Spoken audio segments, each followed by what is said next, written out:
Bonjour à tous et bienvenue pour cette nouvelle vidéo. Je suis ravie de vous retrouver. J'espère que vous allez bien, que vous avez passé une bonne semaine et que vous avez eu de très très bonnes lectures. Je vous retrouve donc aujourd'hui pour le point lecture spécial semaine numéro 3 du Black November. La consigne de la semaine était de lire des thrillers judiciaires ou inspirés de faits réels. Donc moi, dans ma pile à lire que je vous avais présentée, j'avais choisi de lire un roman du maître en la matière, à savoir John Grisham.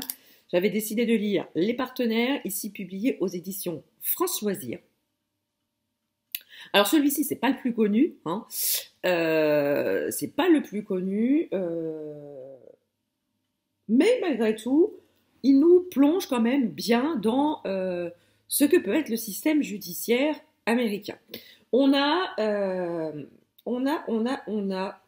deux avocats, Oscar Finlay et Wally Figg, qui ont un petit cabinet d'avocats qui tient dans un tout petit réduit dans une rue, et pour ameuter la clientèle, si on peut dire, ils courent après les ambulances. Et c'est pas une vue de l'esprit en disant ça, ils courent réellement après les ambulances. D'abord, ils ont un chien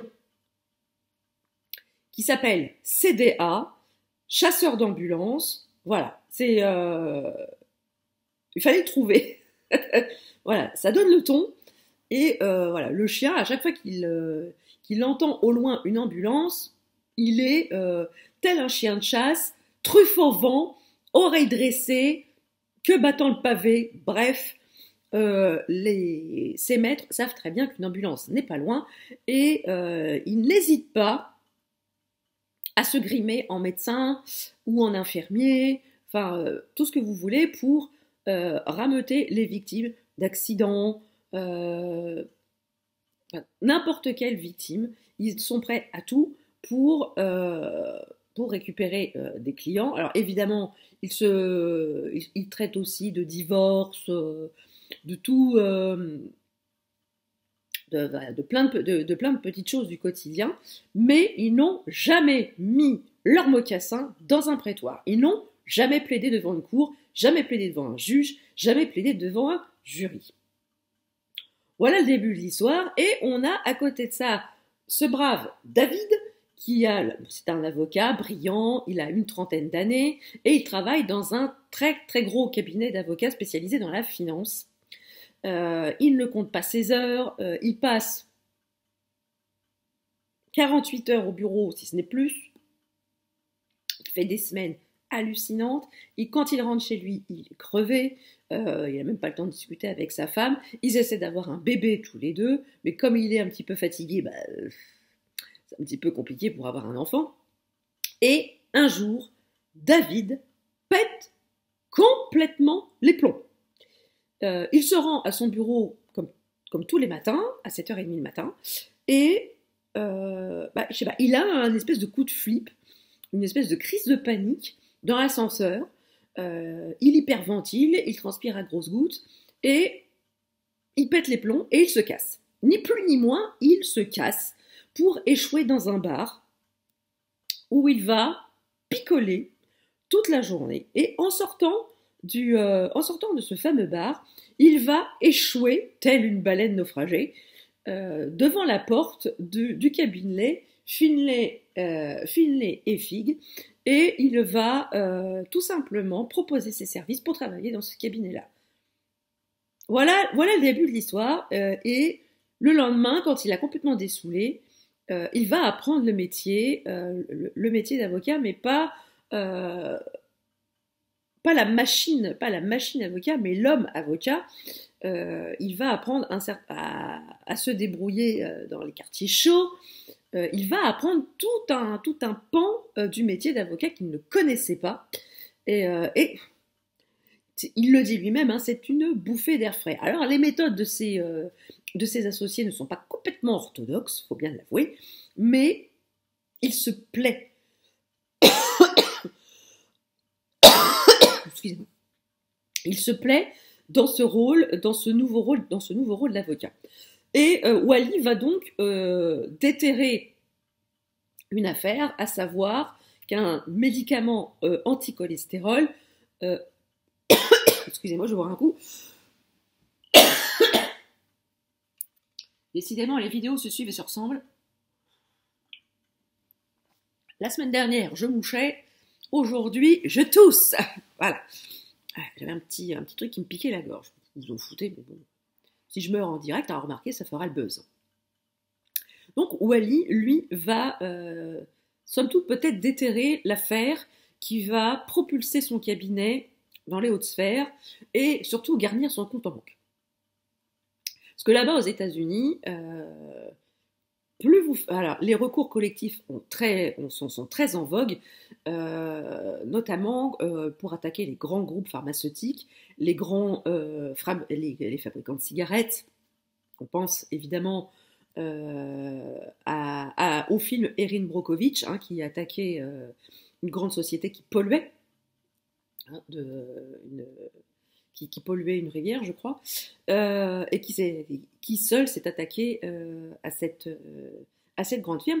Et ici, Wally va attaquer un grand groupe pharmaceutique pour un médicament anticholestérol qui, selon lui, tue les gens. Donc, on va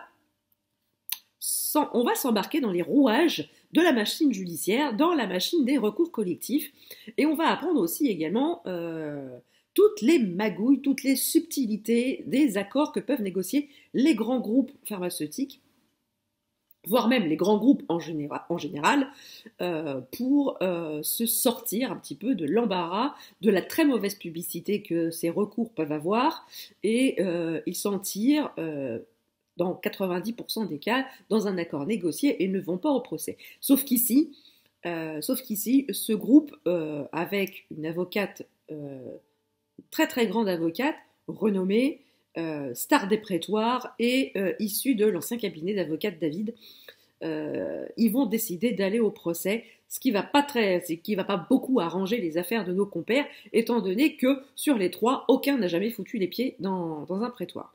Et ils vont, ça va être le grand saut pour eux. Et John Grisham va nous expliquer tout ça dans ce roman. Alors, ici, il n'y a pas un suspense de gueudin, il n'y a pas des menaces de mort, il n'y a pas un suspense de ouf, mais juste le travail de ces trois personnes, de ces trois avocats, et surtout leur personnalité. J'ai beaucoup aimé la personnalité de ces partenaires qui se surnomment eux-mêmes les pieds nickelés. Quand ils vont aller au procès, ils se surnomment eux-mêmes les pieds nickelés. C'est pour vous dire, j'ai beaucoup aimé. Alors le personnage d'Oscar, c'est un vieux briscard. Il traîne ses savates et son costume dans les couloirs des tribunaux sans jamais avoir mis les pieds dans un prétoire, hein, je le rappelle. Mais c'est un vieux de la vieille. On apprend aussi tout le côté vie privée de ces personnages. Oscar, lui, vit avec une femme qui joue du prestige du métier de son mari, mais dilapide les quelques dollars qu'il réussit à engranger dans ses affaires. Bref, elle lui fait vivre un enfer. Wally, quant à lui, est un alcoolique. Il a suivi plusieurs cures de désintoxication. Là, quand on le rencontre au début du roman, il est sobre depuis 61 jours. On a aussi la secrétaire assistante qui fait un peu de tout dans ce cabinet, en la personne de Rochelle. C'est une femme qui tient ces deux bons hommes, bientôt trois, à bout de bras. Elle les soutient moralement, elle les booste, elle les écoute. Bref, c'est un pilier. Alors le chien, forcément, le chien m'a beaucoup fait rire. Et David, alors lui, David, j'ai beaucoup de respect pour lui parce qu'il a su dire merde à un train de vie, parce qu'il gagnait très très bien sa vie dans ce cabinet d'avocat, sauf que il se perdait en tant qu'être humain, il perdait ce pourquoi il avait fait des études de droit. Il travaillait, il suait sang et eau, il travaillait sans compter pour des grandes entreprises pour pouvoir pour pouvoir conclure des contrats à plusieurs millions de dollars. Bon, certes, il est très très bien servi, mais il n'avait pas la vie de famille à laquelle il avait le droit. Donc du coup, il a tout plaqué du jour au lendemain pour aller travailler dans un cabinet d'avocats où il n'était pas sûr d'avoir un salaire à la fin du mois. Heureusement qu'il avait fait certaines économies. Et parallèlement à ça, lui, David, va lever un lièvre. Il va suivre une affaire personnellement. Ça va être une enquête qui va être menée parallèlement à l'histoire principale, mais ça va vraiment démontrer le caractère empathique de David et le remettre vraiment sur ce en quoi il croit, sur ce pourquoi il a fait des études de droit. Voilà, moi j'ai beaucoup aimé ce roman, j'ai passé un très très bon moment. Alors c'est pas le meilleur de l'auteur, loin de là, mais il se laisse lire. Moi je me suis fait, voilà, j'ai été tout de suite baignée dedans, ne serait-ce que pour la personnalité des personnages. C'est une des grandes forces du roman, et ça vous permet aussi d'en apprendre un peu plus sur la technique, sur les rouages des recours collectifs aux États-Unis, et ce qui est tout à fait intéressant. Autre roman que j'ai lu dans le cadre de la semaine 3 du Black November, je l'ai lu sur ma liseuse, je vous mettrai ici ou là, je sais plus, je sais jamais où est-ce que ça se met, je vous mettrai la couverture. Il s'agit de Femmes en colère de Mathieu Ménégo, publié aux éditions Grasset. À l'époque de sa sortie, il a fait énormément de bruit car le sujet était quand même un petit peu brûlant. On se retrouve en juin 2020 à la cour d'assises de Rennes où les jurés s'apprêtent à délibérer sur une affaire. L'accusée, Mathilde Collignon, est accusée d'actes de barbarie et de torture sur la personne de 2 hommes. Et donc du coup, les jurés vont être dans l'obligation de se prononcer à la fois sur sa culpabilité et d'autre part sur sa peine. Alors, de quoi est accusée Mathilde Collignon exactement ? Pourquoi elle s'est retrouvée sur le banc des accusés ? Mathilde Collignon a été victime de viol. On l'apprend, hein, je vous spoil rien. Elle a été victime d'un viol et elle s'est vengée. Elle s'est vengée sur ses violeurs parce qu'elle estimait que la justice n'écoutait pas et n'entendait pas non plus la souffrance de toutes ces femmes qui sont victimes au quotidien de la violence des hommes. Et donc elle a décidé de se faire justice par elle-même, et tout l'enjeu du roman va être de déterminer si ce qu'elle a fait est éthiquement, moralement juste. Alors oui, elle n'a jamais contesté les faits. Elle a d'abord, quand elle a été en garde à vue, elle a signé ses aveux. Elle n'a absolument pas cherché à se dédouaner de sa culpabilité, loin de là. Mais dans tout le roman, la question est de savoir si elle a eu raison de se faire justice elle-même ou pas. Alors, ce roman, je peux comprendre qu'il en ait dérangé certains, parce que c'est... si on part de ce postulat, c'est oui, est-ce que tout à chacun peut faire justice soi-même ? Si la réponse est oui, ça va devenir rapidement un sacré bordel. Je peux comprendre l'émoi que suscite une agression. Je discute absolument pas les violeurs, loin de là. Ne me faites pas dire ce que j'ai pas dit. Néanmoins, on a quand même un système judiciaire en France, on a un code pénal, on a tout un arsenal de lois. Alors oui, c'est peut-être pas le système judiciaire parfait, c'est peut-être pas la panacée en matière de justice. Néanmoins, on a des lois et on a des professionnels qui sont là pour appliquer ces lois. Et dans ce roman, on voit aussi toute la difficulté pour ces professionnels de faire appliquer la loi et d'instruire, peu ou prou, de guider les jurés sur comment rendre le meilleur verdict possible. Moi, ce qui m'a un peu dérangé, moi, dans ce roman, c'est que les magistrats demandent aux jurés de ne pas laisser leurs émotions, de ne pas laisser l'affect conditionner leur choix, leur verdict. Néanmoins, on leur demande quand même de se baser sur leur intime conviction. On ne peut pas demander à des jurés, à des personnes, à des êtres humains de juger selon leur intime conviction, tout en leur demandant de ne pas mettre de l'affect et de l'émotion dans leur choix, dans leur verdict. Pour moi, c'est complètement incompatible. C'est complètement incompatible. Alors oui, il y a les faits, oui, il y a la loi, mais on ne peut pas dire si tout est blanc, enfin tout n'est pas blanc, tout n'est pas noir. Tout est affaire de nuances. C'est pour ça c'est pour ça qu'il existe des circonstances atténuantes. Donc là, clairement, Mathilde Collignon a subi une agression violente, car elle nous est décrite par le menu.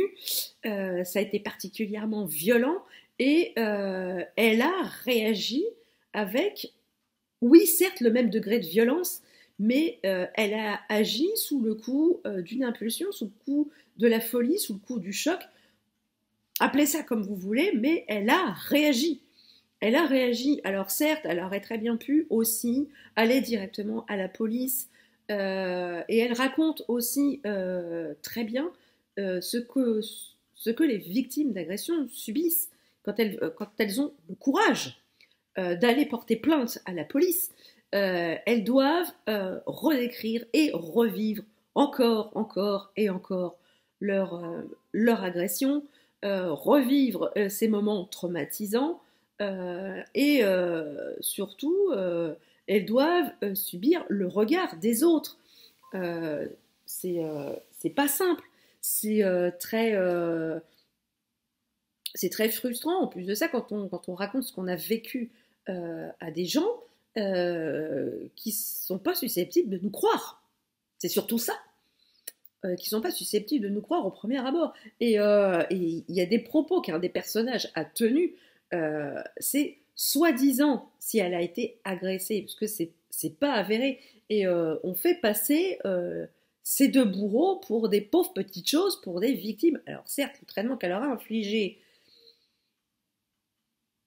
c'est pas...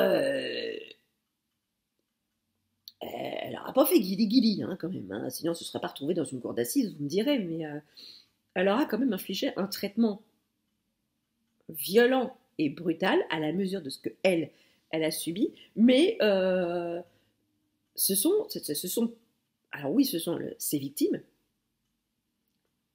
factuellement, mais dans les faits, c'est quand même eux les bourreaux, et eux ne sont pas jugés pour ce qu'ils lui ont fait subir.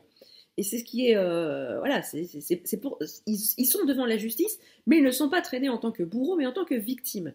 Et il y a un des personnages qui le disait aussi, quand vous allez porter plainte, la plupart du temps, les policiers, ce sont des hommes. Les médecins qui vous auscultent, ce sont des hommes. Les avocats, ce sont des hommes.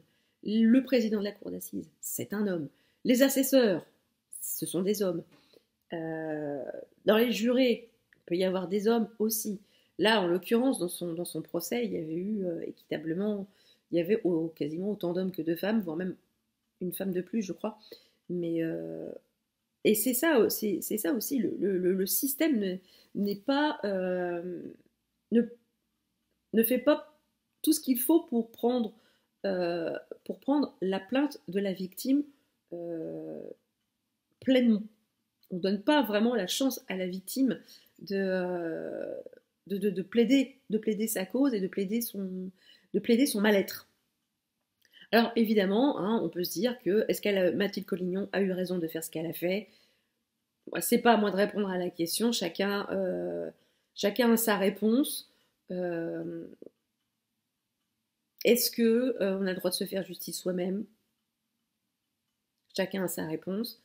Et ici, dans ce roman, toutes les questions que l'opinion publique peut se poser en pareil cas. Les jurés se les ont pesés. J'ai beaucoup aimé le traitement, même si voilà, le président de la cour d'assises, après le droit. Alors là, on en a. Par contre, ce qui est bien, c'est qu'on nous a réellement expliqué la procédure dans son entièreté, avec les textes de loi à l'appui, les textes du code pénal à l'appui, sur comment doit se dérouler le procès d'assises, comment se doit se dérouler les délibérés des jurés, comment ils arrivent à aboutir à un verdict. Toute la procédure, ça j'ai trouvé ça hyper intéressant, c'est très très intéressant de ce point de vue-là, mais voilà, moi je trouve que c'est quand même difficile de demander à des humains non professionnels du droit de prononcer un verdict, de se prononcer sur la privation de liberté de quelqu'un sans laisser les émotions prendre le dessus sur les faits et condamner quelqu'un avec son intime conviction. Je trouve ça complètement incompatible et c'est en ça que je ne suis pas trop... Voilà. J'espère, je sais pas comment je réagirais si un jour je suis tirée au sort pour être jurée, mais voilà, je sais que je ne pourrais pas laisser mes émotions, mes émotions ne pas interférer sur ce que j'entends dans la cour. Enfin bref, c'était hyper intéressant. Dites-moi en commentaire si vous avez lu ce roman et ce que vous en avez pensé, vous. Pareil pour le John Grisham. Alors, j'ai fait quand même une petite entorse à mon Black November.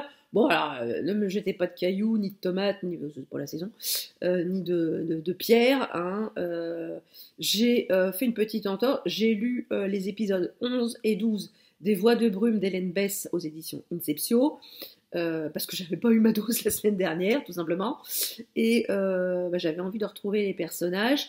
Tout ce que je vous en dirais, c'est que là, on est à 2 épisodes de la fin. Et que l'histoire a pris une tournure que j'ai pas vu venir. Et je ne sais pas trop comment Hélène va faire la pirouette pour aboutir à une conclusion en 2 épisodes. Parce que là, franchement, les protagonistes sont dans une mouise noire. Et je sais pas du tout comment l'autrice va s'en sortir. Je suis assez curieuse. Alors j'espère que la fin n'arrivera pas trop vite.